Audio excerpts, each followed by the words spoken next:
listening to Inclusive AF with Jackye Clayton and Katee Van Horn. I know. That's so easy to find. That's why we're friends, because we both spell our names differently than most. So yes. This is Katee Van Horn. And this is Jackye Clayton. And this is the Inclusive AF podcast. And as you heard, and I think most of our listeners know, Jackye and I are weird. We spell our names weird. That's all I can say on this fine Wednesday as we're recording. It explains a lot. It explains a lot. Jackye, I know we talked yesterday briefly about, tomorrow obviously is Thanksgiving. For those of you who are listening, you're going to hear this after Thanksgiving, but we did have an episode a while back about our favorite Thanksgiving. And so we're going to probably ask our guests to share their favorite Thanksgiving side dish. And we're going to compare notes because Jackye has the grossest one, even though she thinks mine are the grossest. But gross. I'm intrigued. I think it's fun because, and one that's you find out as you were got older that, oh wait, y'all don't do that? Everybody has one of those where it's like, you don't have that on your table? Yeah, that's not something So anyways, all right, without further ado, we would like to introduce our amazing guest. Nika White is from Nika White Consulting, and she is joining us this morning to have a conversation, and we're so excited to have you. So Nika, would you like to introduce yourself? I would love to. Listen, y'all, I am on Inclusive AF podcast. That is a joy. That is a highlight for me this week. And so I'm so grateful. While it's the week of Thanksgiving, I'm grateful to be able to have that opportunity to share space with both you, Katee, and Jackye. So thank you so much for inviting me on. I'm Dr. Nika White. My pronouns are she, her, hers, and I have the honor and privilege of serving as founder and lead principal consultant of a full service diversity, equity, and inclusion boutique consultancy under my brand name. And specifically, we are full service. We intersect the work of diversity, equity, and inclusion and belonging with leadership and business, working with all types of clients, different industries, different sectors, helping them to integrate into their business framework, strategic diversity, intentional inclusion, and a lens of equity. And so I am so happy to be here and look forward to digging in. I love that. We were talking earlier. Some people don't know that we were part of a mastermind group, and you always had such great insight, and we used to just share, and I'm glad that we can share you with our millions of fans. Millions. Yeah, I'm definitely the beneficiary of being a part of this experience today. So grateful. So, we started chatting, and then I, of course, had to say, wait, we have to record this first. So let's jump right in, because I think, we're at a place in time, and Nika, you brought this up about, we know that there's probably an economic downturn happening. And what does that mean for the state of, consultants and the practice of, focusing on diversity, equity, and inclusion for organizations? We've just recently got to the place where corporations understand that a budget needs to be allocated for this work. So what are your thoughts? What are my thoughts? I have so many. First and foremost, I guess I have to take a step back and reflect on 2020. When after the murder of George Floyd, how there was this heightened sense of awareness and appetite to have the conversation, to begin to engage in the work that maybe many organizations were sitting on the fence about, feeling as though that's not a part of our charge and our mission, right? We're going to stay in our lane. But they realized that they could no longer be complicit about it, because if they were perceiving that their employees who are part of the Black and Brown communities were not deeply impacted by what was happening outside of the four walls of the organization, they were misguided, and they were correct. And so they were right to want to engage and to want to initiate the work of DEIB with a deepened level of commitment. So I start there because there was this groundswell of support for the work that I think completely helped all of us who care deeply in this space as practitioners and leaders to feel hopeful, right? And then as time went on, we started to see some of those heightened sentiments around, yes, we got to do this, and we have to do it in a really effective way that can be sustained, that started to also wane, right? And it became very performative. And so Fast forward now that we have gone through the pandemic, of course, we've gone through the situation of, the 2020, and now there's all this talk of, headwinds around economic downturn. It's disheartening in some ways because we feel like we can't catch a break. Can we just be on this path, this consistent path of being able to really make significant change that can be sustained, and it feels like we get derailed. And so I share that because what I am holding in mind is, as you mentioned, Katee, there are many organizations that are just kind of coming to the table in the realization that this work is important. And so what will this recession do to those leaders and those decision makers who are having to make some really tough decisions? I don't want to minimize the decision-making process because as a founder and leader myself of a business, I know that you have to think about a lot of different things. But I am concerned about that. I'm concerned that just first and foremost, from a general consultancy perspective, that is considered kind of a luxury for many organizations, right? We want to get a subject matter expert to kind of help us navigate this work. And so if it's considered a luxury and a premium, then what happens when you're in a recession? You kind of cut those premiums, right? And then I also think about the explicit work of DEIB.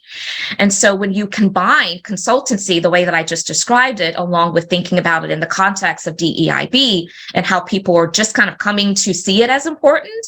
And so maybe, it's easy for them to revert back to seeing it as less important. What is that going to do? I'm curious about what others are experiencing, but I can tell you that as a founder in this space, we are experiencing some differences and some changes. We're seeing the sales process being expanded. People are taking much longer to close deals. What that means to me is either they're trying to hold out because they are concerned as well, and they're planning and strategizing. Everybody's in the war room right now. Or perhaps this is them, communicating that we're just waiting to see if we're going to have something left, which means it's kind of now secondary, right? After we've satisfied some of the other things that we have prioritized. And so, that's what I'm experiencing. I'm really interested to see what you all are hearing and experiencing as well. I can tell you, I've seen some of that at Textio and looking at clients of some people pulling back. But some have been doubling down on it because they know they don't want to lose. As we're at the same time, we're still having people, the great reshuffle, whatever you want to call it. People are still quitting. I feel like, and there's been some fear of, I've seen other organizations saying, we can't lose this because we recognize that the retention, and we've been able to start seeing the sparks of innovation because of these diverse teams. And we can't do both. We can't be the company that laid everybody off and the company, unless you're Elon Musk, the company that shut down ERGs and have a layoff, right? Other people are being more conscious because they recognize what's happening is you see there's organizations that are still hiring, kind of like what we saw during COVID, all of these companies that you were like, whoa, I didn't know there was a need. And so there are still organizations that will, like every recession, that are profiting during this time. And so I think it might be, in some instances, depending on where you are, it might be better for consultants. I feel like they will let go of permanent employees and opt for consultants to come in as needed to build that program, even though it could be expensive, but they have it, right? And maybe they offer it to HR to present or different things, but I don't see it as much as I've seen it in the past, where it was the first thing getting cut. If you look at layoffs.fyi and look at the lists of the titles of people that have been laid off, I've been shocked because I'm seeing recruiters are always gonna, sorry, boo. But so recruiters have been laid off, but I've been seeing software engineers, salespeople, and I wonder how much really needed to do the layoff, or similarly to the beginning of the pandemic, people that are saying, oh, well, everybody's laying off. People will give us a break. We'll just lay off now and see what happens. Yeah. So what's coming up for me, Jackye, and I just want to touch on what you just shared, is that I think that you're right. there are going to be some organizations who are going to lean more into this because they will say, we've gained too much traction and momentum. We don't want to lose that because it's almost like just taking the investment that's been made and just, counseling it out. We don't want to do that. But what I am concerned about is that even if organizations who buy into the fact that we need to keep this in place and they don't eliminate the roles and the function, will the capital that needs to be leveraged to help fund some of the initiatives still be there? And we know that we already find ourselves having lots of conversations about how many times those who are charged with doing the work are under-resourced, right? And so what are the implications of that, even if they do keep the role intact, right? So anyway, Katee, I would love to hear your thoughts too.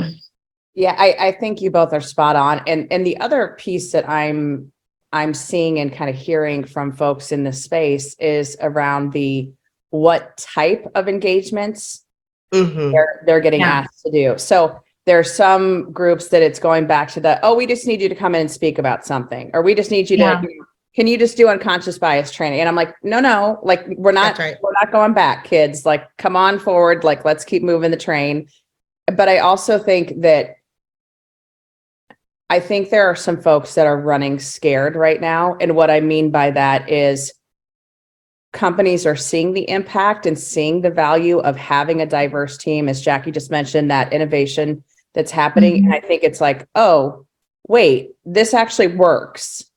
And so I think there is, a subset of folks that is running scared. And it's still that same clamoring of, if I'm a white male, I feel like I'm somehow not in the mix anymore. But that's never been the case. And that's never been what any person I know of in the DEI space has said. We need everyone at the table. So it's one of those things that it's how do we think about this in a different way? And how do we shift people's thinking about this to truly actionable work? And I think that's where we see the impacts. And I mean, you both know the impacts that can be made even in a short period of time, but given a 3-year plan or a 5-year plan, the amount of impact you can make. And so I'm reassured that companies are still thinking about this. And to Jackie's point, it's not the first thing that's getting cut. And I'm not saying it's not at some point, like you said, that it might be something they have to do from a business imperative, but I'm hopeful, I guess is the best way that I can put it, that folks are seeing the impact and seeing what good this can be and want to keep the momentum.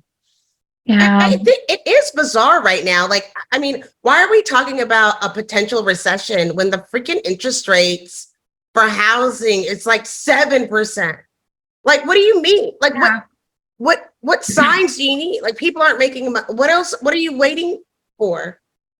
It's like the Groundhog's Day. Like, there's an official wizard that comes out and says, yes. It's officially a recession.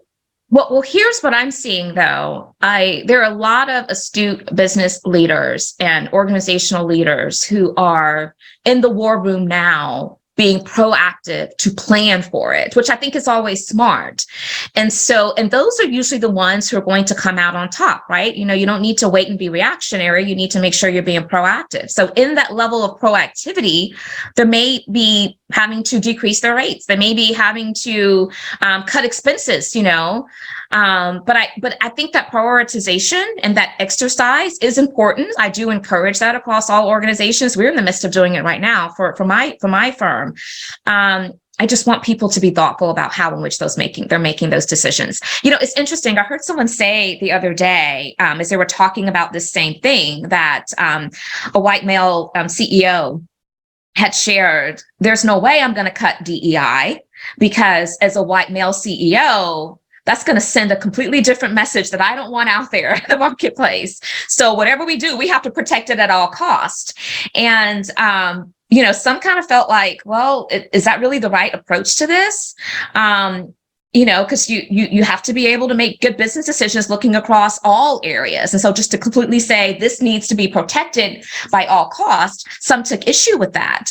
But what I also appreciated is the self-awareness of, yes, how now people do react and criticize and scrutinize those decisions that organizations are making, So it's an important dynamic for us to begin at least trying to understand how we would navigate it. Yeah. How are the conversations? Because you have an interesting perspective in that, like, I've gone from like talking to various clients to having one client, and I work there at this point. So I'm out of the consultancy piece. And Katee did that too. So you are seeing things, like I would say, we're in our own bubble. So you are seeing things out there, and I'm wondering, what are people saying besides, like, even though we recognize people need to save costs, there is choices in that.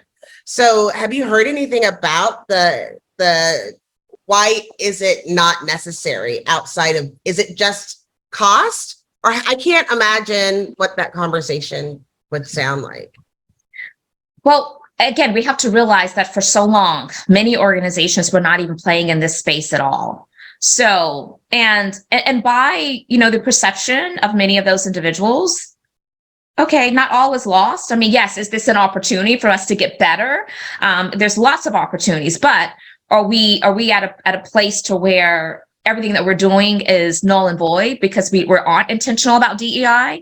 And so when you consider that, you realize that you were able to survive. And in some regards, there are a lot of people that are saying not only were we able to survive, we were thriving. We didn't have a whole lot of issues before we, started investing now in this work because we saw it as an opportunity. So then that sends the message, well, okay, again, it's a premium. We can't operate without it, right?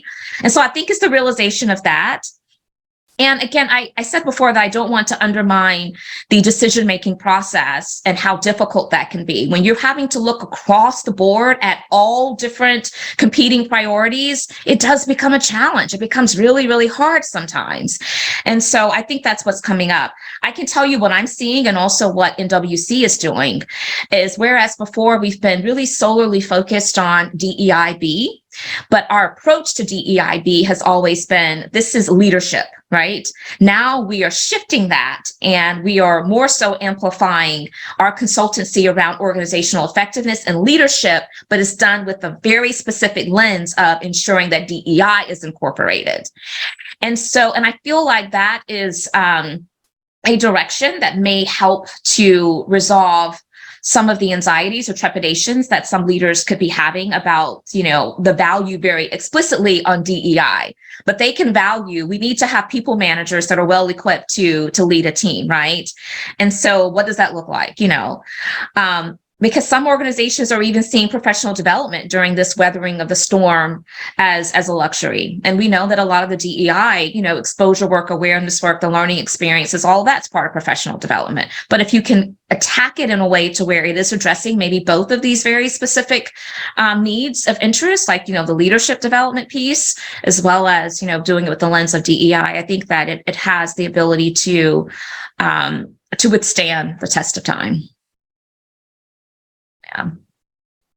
Yeah, I think that's the piece. And you mentioned a couple things, and you mentioned something at the top of this as well, that I think companies are seeing why it's important. Companies are seeing what they can benefit, how they can benefit, and it is hard to be in that room making those decisions of yes or no. But I just want to reiterate, and most of the folks that are listening to us are in HR or are in leadership roles, and knowing the impact that this can make long term and what this will do for your organization, there is a bit of, you can start to become more recession proof if you are using diverse folks on your team to bring those ideas, bring those innovations to the table, because they will come up with things that you hadn't thought about. Like Jackye, you mentioned, companies pivoting to new things, and how do we do this? I think the one that I always think of anytime I think of the COVID pandemic is the pick up groceries and the grocery delivery and how that boom like just happened. And I think that's such a critical thing, that it's also having people at the table that are going to go, have we thought about this? Have we thought about that? And I think that's just something that we need to keep in mind, is that you're going to drive more innovation. And we iterate that over and over again of how critical that innovation can be for your organization. I want to shift gears a little bit, because obviously we did just recently have, and I just saw the news that there was another one this morning. Yes. So I want to talk a little bit about Club Q and the LGBTQ community. And I don't even know what to say. And then there was just another shooting this morning. An employee walked into a Walmart in Virginia, I believe, right? Yes. Yeah. I don't even know how to open this conversation, because I don't know how to make it stop. What are your thoughts? It's sickening. It's disheartening. It's I don't know how else to express it. You know, I share it with my team this week, as we're going to be off for the Thanksgiving holiday, of course, tomorrow and then Friday. And I share it with them that as I prepare to convene with family and to be around this Thanksgiving table, you know, giving thanks and showing appreciation and fellowshipping with love, I can't help but to be reflective on what kind of words can I find that are adequate enough to provide a level of support to my cousin and her wife, who are going to be a part of this family experience, that's going to allow them to feel safe. I don't think there's anything really we can say or do, but how do we still show forth a level of support, kindness, care, compassion, and just let them know that this is not okay, right? You know, they deserve to feel safe and supported and in all spaces at all times. And so I don't know. I'm at a loss of words in many regards, because I feel like this is such commonplace these days that it just doesn't feel adequate to be able to just say, you know, again, my hearts and prayers, my thoughts are with the families. I want to see it stop. And you know, there's a lot to be said about gun control and reform. I know that hasn't fully found its way to a level of maturity to where we can stop seeing these headlines. And so I think that's also a part of it. I think the fact that we, you know, just had the midterm kind of elections is in some regards playing a role in what we're seeing in the media day in and day out. It's just disheartening. I don't know what else to say about it, to be honest with you. Are you looking for a podcast that talks about humanity as well as human resources? Listen to the Reciprocity with AG podcast, where leaders in workforce and human resources talk more about themselves, how they reciprocate to others, and how they have received unbelievable advice for some of their mentors and people they've worked with. I agree with you with all of it that you are saying. And the thing that's also that we have to remember, and I always end up going back to like CRT, like I always go back of like why it's important to understand the history, because I don't think that within the United States that people know that mass shootings are uniquely American. That it has become commonplace, and it's known throughout the world. I remember a couple years back, we had an exchange student from Germany, and I was so excited, and I was like asking if they had any questions, and they were like, am I in danger of being shot? You know, because I live in Texas and the United States.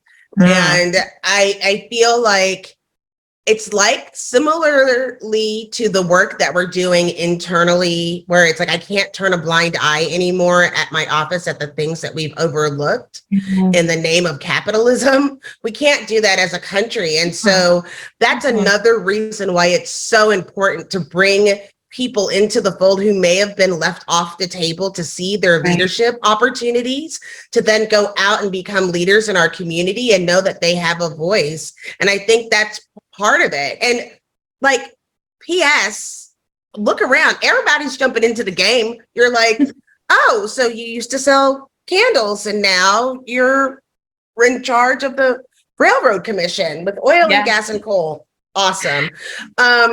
There's room and spaces, but I think it starts with us making sure that voices are heard and they're getting those leadership opportunities so that we can make choices that are better for all of us and not just the few. If you're looking to explore fresh perspectives, dive into compensation tech, or just enjoy a lively conversation and debates about the evolving world of total rewards, you're in the right place. Welcome to Totally Rewarding Chats, where we discuss the future of compensation, benefits, talent, and all things HR tech. I'm Sean Luchins, VP of Product Strategy at Salary.com, bring years of product and development perspective. Joining me is the bow tie wearing, comp tech loving, experienced guru, Paul Ryman, founder and managing partner of Novo Insights. Together, we'll be jamming with guests and sharing candid, unfiltered conversations about total reward strategy, compensation technology, talent trends, and anything else we find interesting in the world of HR. Absolutely. Yeah, we're preparing a statement for our team members, and it is you can't send these emails out fast enough because another thing happens. And it's also what do you acknowledge, what do you not acknowledge, what do you talk about, what do you not talk about? And most importantly, and this is the one, and I know we've talked about this before, is how do you support the team members? And this can go for the shooting of unarmed Black people. This can go for the shooting at Pulse, at now Club Q, at Walmart, at church. No place is safe, and no group that has historically been marginalized is safe anywhere. And how do you reassure your team members and give them the tools to feel safe and be safe when you can't guarantee that for them? Absolutely. And I don't think there's an answer to that. I think that the reality is, to your point, Katie, we can't guarantee that, but I still think there's a huge leadership opportunity and the acknowledgement of the pain and the lack of feeling safe. That's so important because it is impacting how people are showing up to the workplace. And so if employers aren't taking the opportunity to have their people leaders to make sure that they're checking in, that they're being a listening ear, not trying to solve it, because not one individual, not one organization is going to be able to solve this issue. I mean, it's too big. It's bigger than all of us collectively.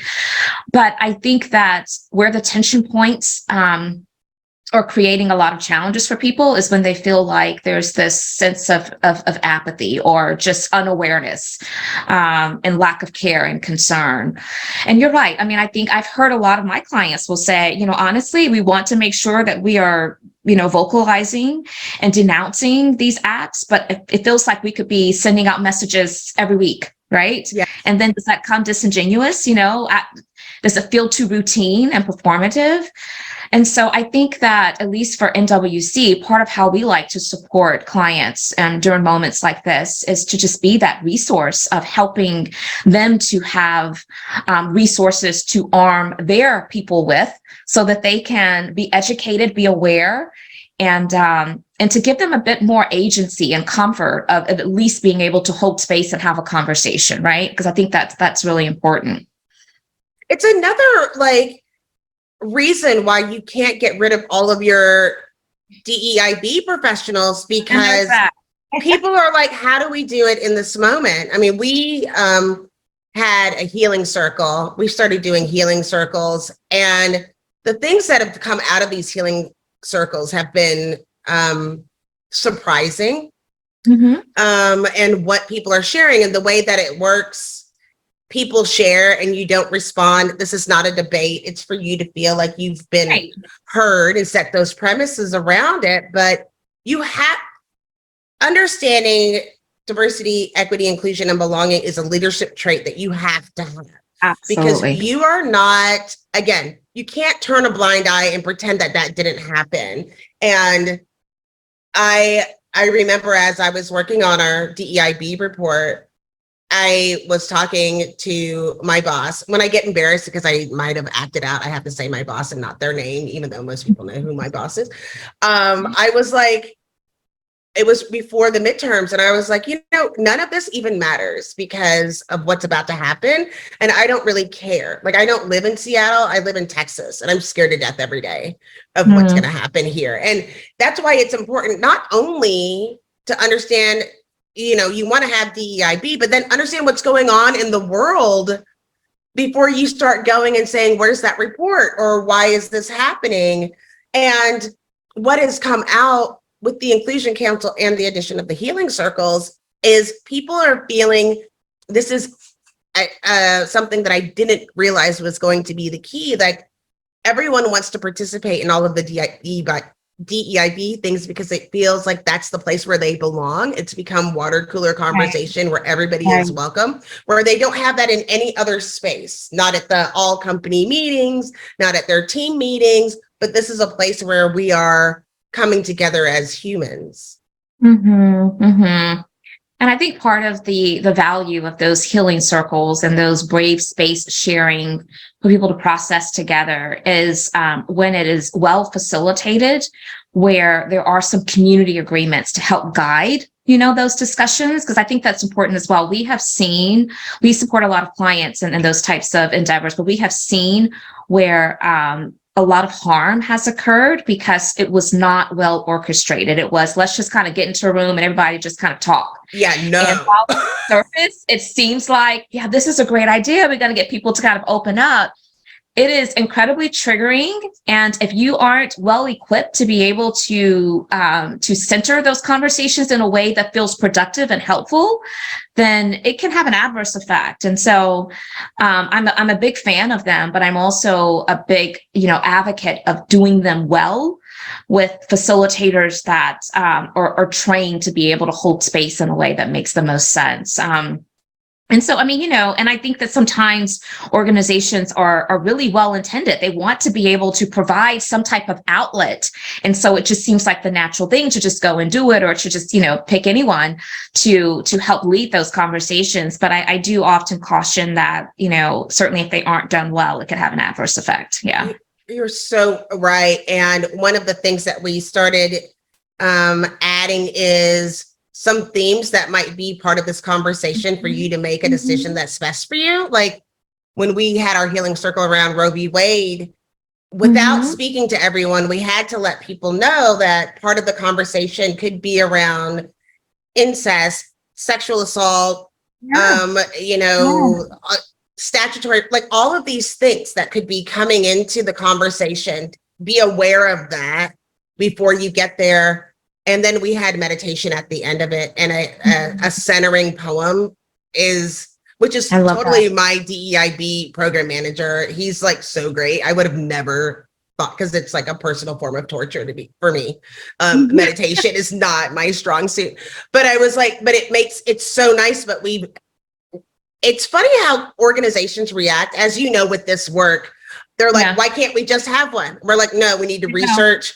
We need to bring someone in. We want to talk to some experts. We want to have the format. We've created the rules, the tenets in a PowerPoint that we're about to publish that we're using. We're publishing it for other people because, to your point, do not walk into the room and say, let's talk about mass shootings, because you have to talk about things that happen in the political life, but not make it political inside in those conversations. Absolutely. Or else someone's not feeling safe. And based on the midterms, not everybody in the room is going to be thinking in the same way.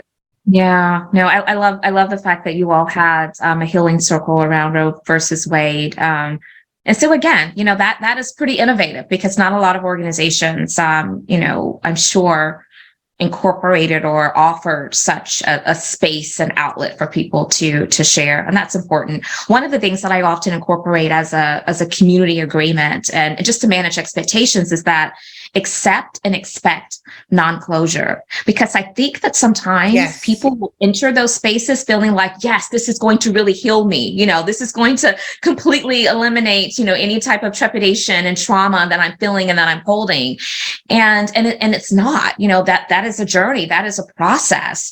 But coming to those conversations, knowing that if it's done well, it should help create some type of I guess progress, right? And really assessing and dealing and navigating emotions and experiences, but it's not going to give you full non-closure. There's more work to be done, and so there's something to be said about one and done opportunities that I believe, we need to more properly manage people's expectations around. Yeah. I love that you just said that, because I think that is absolutely one of the major tenets, one of the major, conversations that need to occur is this is not going to fix it. Yeah. We're not going to have all the answers by the end of this hour or whatever it is that you dedicate to having the conversation. And that's so critical for folks to know, like, just, it's not, we aren't solving any of these problems right now. We all know that. I mean, there's probably 5 or 6 we can name off the top of our head that it's not a one and done conversation. There's a lot of complications to it. There's a lot of pieces to it. And so it is just, being accepting of that and understanding that it's not going to be fixed in an hour or whatever it might be, I think is just something for everyone to be thoughtful about and realize. Right. So I'm going to go back to, I always want to caveat this. This is not a sales pitch, but I want to reiterate something that you both just said, and that's having an expert in the room to have these conversations. And, you both know me, and there are some conversations that I'm not comfortable facilitating because I am a white woman. Like, it would not be appropriate for me to be the person facilitating this. And Jackie's heard this example before, that after Charlottesville, when I was at my prior employer, they had a white male lead a conversation about what happened in Charlottesville. And I strongly objected. No, this person has experience in trauma. They have, all this. And I was like, that's lovely. I'm sure that they're a wonderful person. They're not the right person for this. And it fell apart in such a horrible way.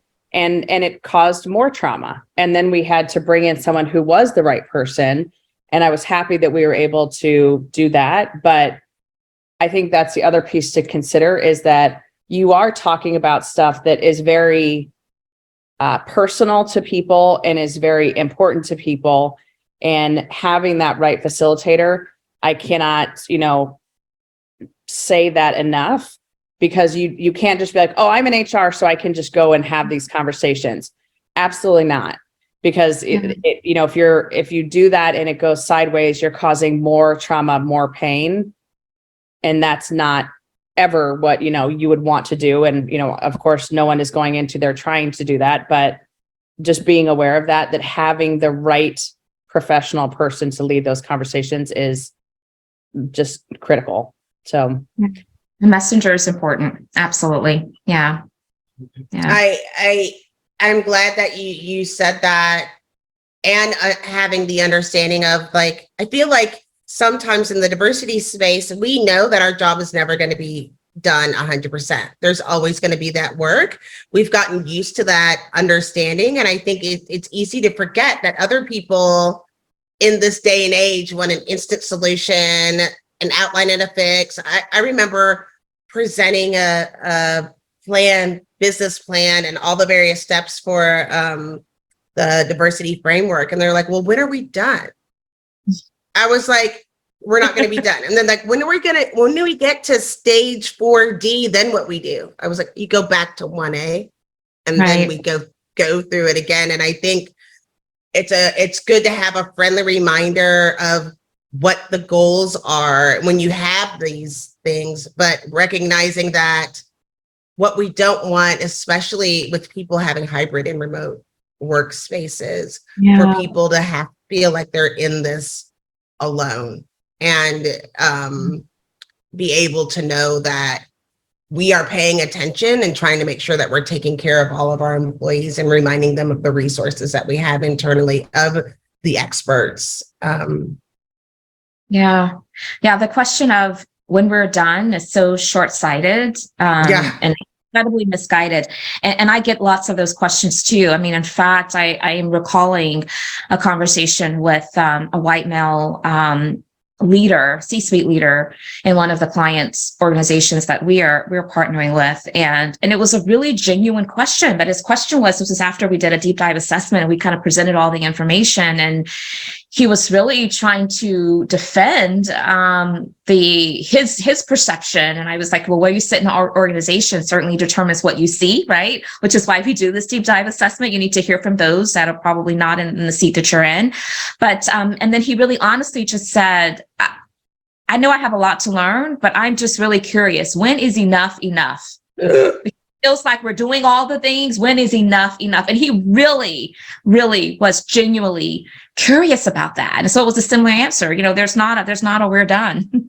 There's no such thing, And I think also just reminding people that there's not an expectation to boil the ocean, right? I think that being intentional about incremental, wins and goals along the way, and then letting that serve as the momentum and the traction to go after loftier goals. But once you've kind of reached a certain point, that doesn't mean it's the end. That's just that point. You're just at that guard post. Then hopefully you begin to do the hard work of now assessing what's next for us and how do we implement change to tackle those other deeper issues and opportunities. And so, when is enough enough? It's not.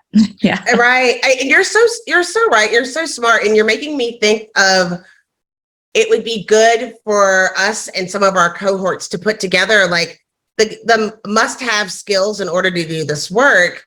Understanding of change management is so important, or understanding and having other people, because a lot of what we saw, going back full circle to where we started the conversation, going back to 2020, going back to the death of George Floyd, where a lot of people were ill prepared to take the role of DEIB consultant, program manager, ERG leader, didn't recognize, because you wouldn't have the ability to recognize, because all of us know the way we went into this work is not where we are today. Right. Right. I tell people all the time that it takes both will and skill. I love the passion. Passion does have value, but passion ain't gonna get you but so far. That's right. And so how are we upskilling ourselves and other individuals who we are charging this role and this responsibility to? Which first and foremost, it starts with recognizing that no one person can own that role. It belongs to all of us. But for those who is physically built into their job description, or literally built into their job description, then yes, how well have you equipped them, and are you upskilling them to be able to really lead this charge, where they're thinking about it day in and day out, and they are creating the change that is needed, that transformative DEI change that is needed, and not just kind of solving for it with an activity. Activity has a start and an end date. That's right. We're looking at impact. How do we look at systems, policies, procedures, culture, right? We need to get to the crux of the matter and stop being surface with this work. And so I have a lot of energy around helping people to realize that, to your point, Jackye, yes, in 2020, we had lots of experts that just popped up overnight, right? And I love the fact that there's greater level of energy and passion and interest in this space and this discipline. But I also want to make sure that we are being very thoughtful about what kind of message we're sending if we really aren't taking the responsibility of ensuring we are well equipped, or even that we are well equipping those who we are charging with this responsibility. Yeah. Yes, because a lot of times, these people are othered people. They picked Black or brown people, a lot of times women, to come in, and now it can cause major harm. You're perpetuating the same trauma that you're purporting to solve by putting people in this role. And and again, to your point, passion is great, but understanding DEIB from a business perspective and a biz is completely different. Because I'm like, if you're talking about, outside and I'm walking down the street, I'm looking for things that are going to help me, my family, my friends, my circle. But in a professional world, I understand how we have to do this without being disruptive. Externally, I want to be disruptive. Outside of work, inside of work, I recognize that. So Yes, we have to move strategically. That's another thing. I love the fact that you just said externally, I can be disruptive, but internally, there is a goal that I have my mind set on, right?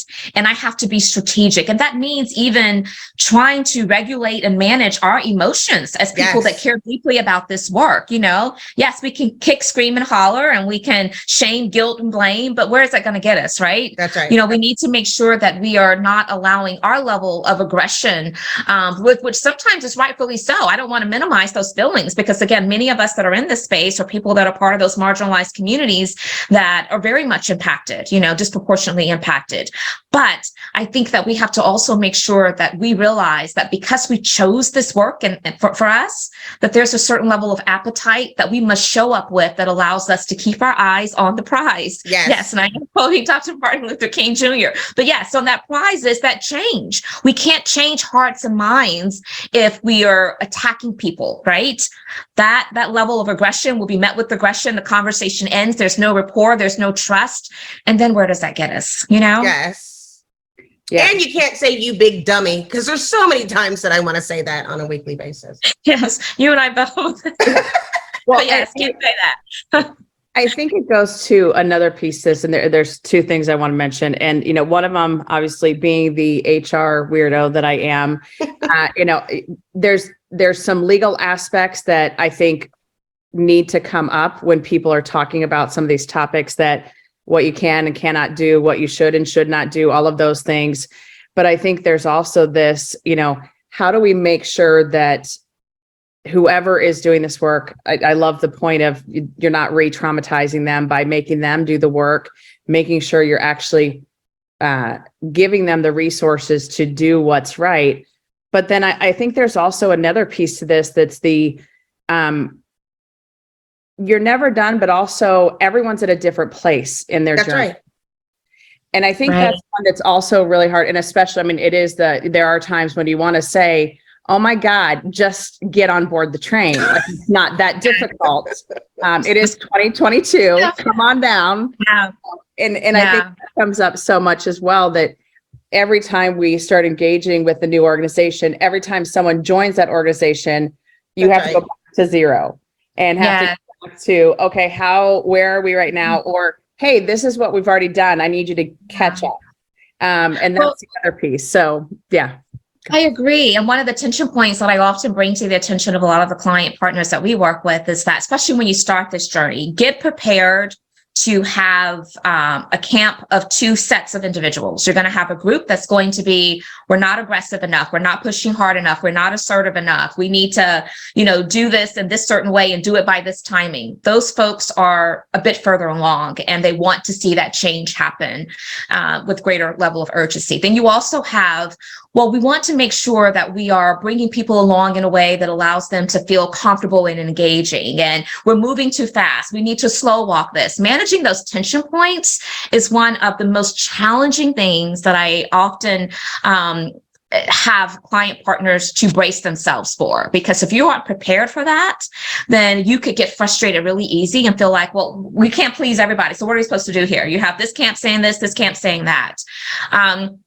But I think it's about not just realizing that there's a one-size-fits-all approach, but being so strategic in how in which we're solving for this, that we take into account the diversity of all of the people that we're trying to bring along, right? They have different mental models. They're entering the conversations at different points within their learning journey. They have different expectations. And so that's why when I often will recommend and talk about these, DEI learning and development experiences, and I use that word very intentionally because I don't really believe in than training. Training sounds like a destination, a one and done. We need experiences that take into account a series of different modalities, because people learn in different ways. It could be a combination of books and films and, deep dive, learning circles or more of the formal kind of knowledge exchange.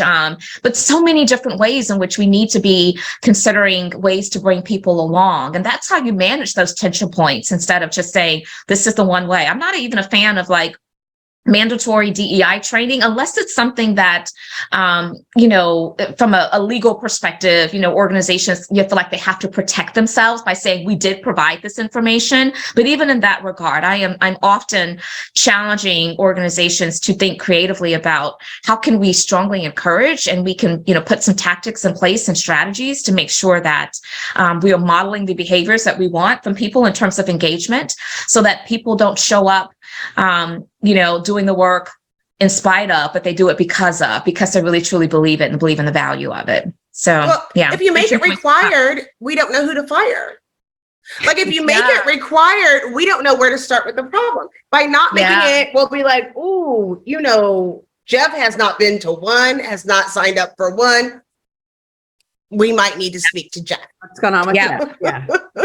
But something that Katee brought up, and this is like a horrible segue, but something that Katee brought up was saying that we're all in different places. And so because of that, we all have a different belief system. And a lot of this started in childhood, that we don't recognize that this is formulated before we even started school, our ideas of the interpersonal relationships, how I see myself and I identify, which unironically has very much to talk about Thanksgiving and the things that we were having and why these things were very odd. Because I will tell you, there's two. Katee makes fun of me for one thing in particular, but number one, I think we should talk about the things that we have at Thanksgiving that people think are maybe odd, or share some of those things, and or traditional meals. And number one is, we eat sauerkraut on Thanksgiving.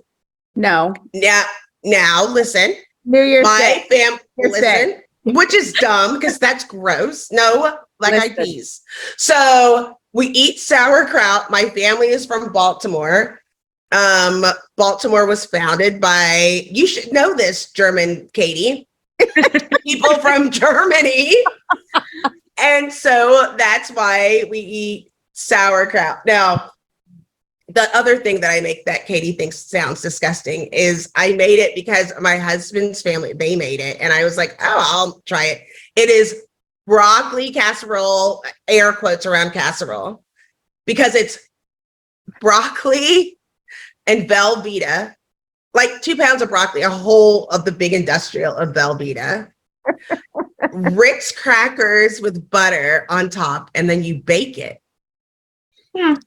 Delish. But listen, that's what we have. And I mean, we have the regular things, collard greens, dressing, whatever. But these are the things that are very distinctively, I buy sauerkraut during Thanksgiving, and it usually stays there until the next Thanksgiving. And I think I should throw it away, and I buy a new jar of sauerkraut. Yeah, I have to say, I don't think I've ever heard of a tradition of having sauerkraut for Thanksgiving. So that is interesting to me. But the broccoli casserole. Thank you, Nika. Thank you. I have to say, but in Jackie's defense, the broccoli casserole, that sounds pretty commonplace for me. I think a lot of families will do a broccoli casserole or a green bean casserole. I'm sure it was like on the box of Ritz crackers, right? Because what other ingredient? You use 2 sleeves. It's half the box of Ritz crackers. And I think I just had this conversation. I don't even know if it was you, Jackye, or who I was talking to about going back to like the Betty Crocker cookbook. Me. We were talking about doing it. Yeah. And like some of the recipes that are in there that you're like, why? Like, why? Why? And it's the same thing. So Nika, what are you cooking tomorrow? Or if you're going somewhere, what's the meal tomorrow for you?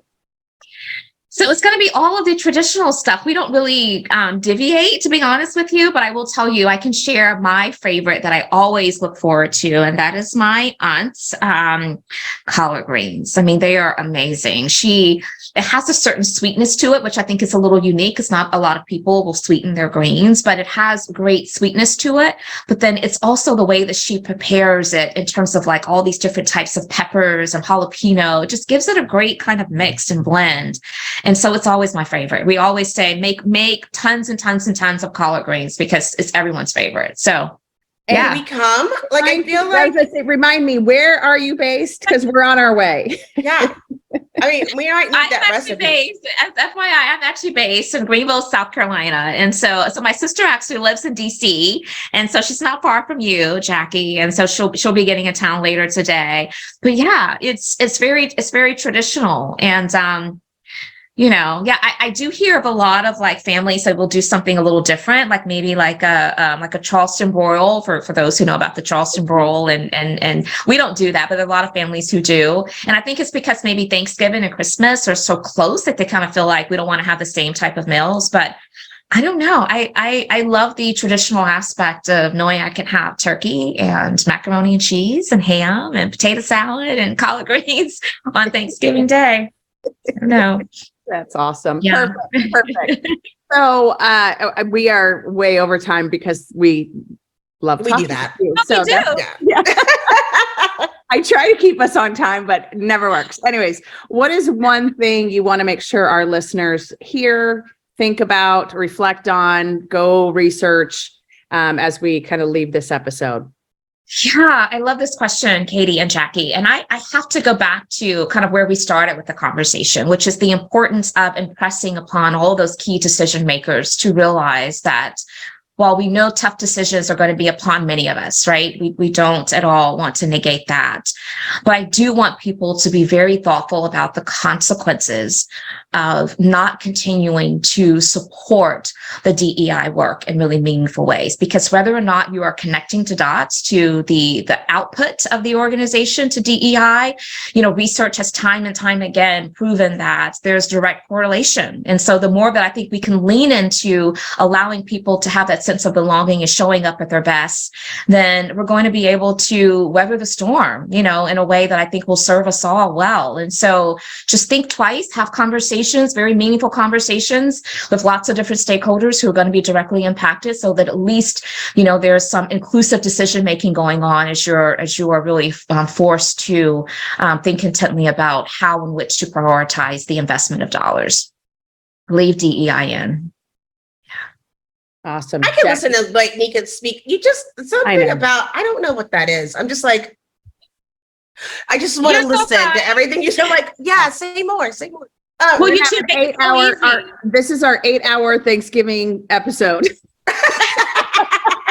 You two make it so easy. Again, I feel like I am such a beneficiary of being able to share this space and time. And so thank you for the opportunity. And I certainly, hope this won't be the last time. I'd love to make sure we're remaining close in touch. And Absolutely. No, that's great. Jackye, what you got? I think similarly, like now is not to cut, when at times of uncertainty is not the time to cut your DEIB or DEBI or whatever you want to put, all the things, because you forget, like it's not just about hiring people from underrepresented backgrounds. It's about everyone belonging and feeling included during this time of uncertainty. You want people to feel like they belong right now. The people who may have weathered through the storm, who weren't part of the layoffs, who have survivor guilt because here we are into the holidays. So you need those people. Again, you don't want to be disruptive, understanding that you have to make financial decisions.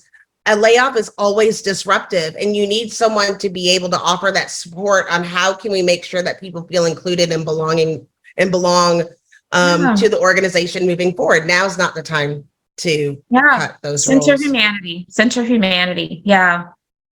Just being thoughtful is the key, being incredibly thoughtful about it. I often, and this will be a great point to kind of end on, but I often will share, as we were kind of touching on belonging, that it is hard for any person, regardless of their background, their demographics, but any person to show up at their best in any environment if they are always questioning whether or not they belong.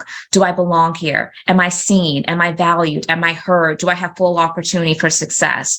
So if organizationally you want to be able to weather the storm, come out on top, you're going to want to make sure that your people feel like they can show up at their best, because if not, then you have no chance of really being able to, endure some of the hardships that I know we've experienced before, back in 2008, back when the pandemic hit, So take heed to this advice that we all are echoing and sharing today. Absolutely. I think, and that's kind of where I was going to go, is we're now in that crunch time. So as an HR person, I've always been, you don't do layoffs between Thanksgiving and Christmas. And I know that, again, a lot of organizations are in, what are we going to do for next year? How are we preparing for next year? But please just don't. That would be one piece. And then I think the other piece is we are entering that holiday time frame. And so making sure you have mental health services, making sure you have support for all of your team members.